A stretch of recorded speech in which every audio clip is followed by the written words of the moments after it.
I'm sorry I can't be with you today. There have been many occasions over the last few years where I've paid tribute to Premier Davis, heartfelt tribute, I assure you. I look at the politics of the modern era, even in Canada, and there's so much ugliness and querulousness and venom. It's really disheartening.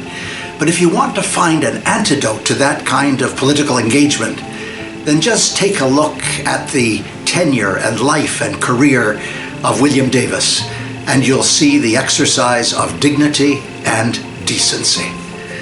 Mr. Premier, I must say that you, above all, deserve the keys to the city of Brampton, because in the minds of the public generally, Brampton and Davis are synonymous. All the best.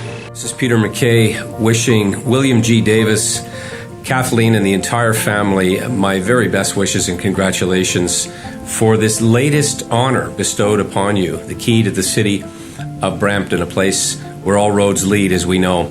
I want to add my name to the many, the multitudes who were there, family, friends, admirers, near and far, to this day, this monumentous occasion, and thank you, Bill, for all that you have done to bring about positive change in the lives of so many, and somebody who has truly inspired many across this country and around the world, and I consider myself very fortunate to be able to call you a friend. Wishing you the very best, and enjoy all the honors that come with that great key that you're receiving from my friend, Mayor Patrick Brown. The very best. Mayor Brown, I want to thank you for organizing this wonderful tribute to Bill Davis, and thank you as well for inviting me to play a small part in it. Bill Davis is an icon in Canada. His political life, his personal lives have combined to make of him a very celebrated and successful politician, father, and grandfather. And he's admired probably more than any other living politician, and a lot more than many who are no longer with us.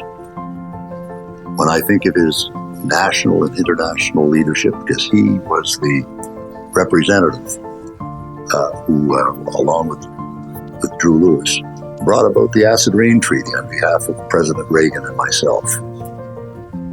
His provincial and national achievements are extraordinary. But most of all, he's been a loyal and kind and thoughtful leader and friend, loyal and generous to all of us.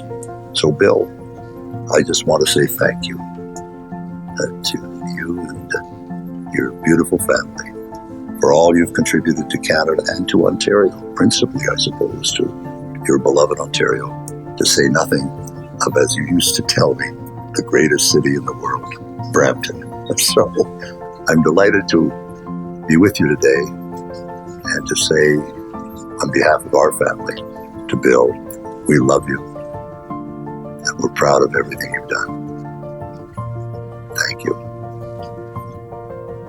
Good evening, everybody, and in particular to Premier Davis. I'm taping this greeting in the William G. Davis studio at TVO, which Mr. Davis created 50 years ago. As he likes to remind me, if not for me, Mr. Pakin, you'd have been unemployed these past 25 years. I'm pre-recording this greeting because yesterday was the Grey Cup game in which my favorite team, the Hamilton Tiger Cats, competed. Now, as I sit here recording this before the game, I don't know who's won, but regardless, I do know two things. Number one, that I would have screamed my lungs out last night and therefore have no voice left to participate in this wonderful event in Brampton tonight.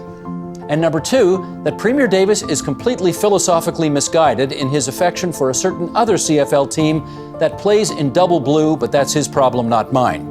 Let the record show the Ticats went 15-3 this year and the poor Argos only 4-14. What a shame. Mr. Davis, I know I was a giant-sized pain in the neck to you over parts of the last 3 decades as I tried to convince you to cooperate with me on the writing of your biography. It only took me about 30 years to seal the deal. But I'm glad you finally agreed, because you were a politician of enormous consequence in the life of the city of Brampton, the province of Ontario, and of course, our country, Canada. And I thought the public deserved to have a good, thorough look at your life. I make no apologies for pestering you, because I think the result is a solid and fair look at your remarkable contribution to public life. I'm glad you said yes. And you are obviously deserving of the accolades you're receiving tonight and so much more. I only have one request, Mr. Davis. Do you think one of these days you might actually read the book that I wrote? I hear you still haven't. I mean, you're 90 years old, Mr. Davis. I'm not sure what you're waiting for. I've heard from so many other people that it's a really good book, because they've read it. Don't you think it's time you read it? With great admiration, I thank you and the organizers for this opportunity to contribute to tonight's festivities. Enjoy the evening.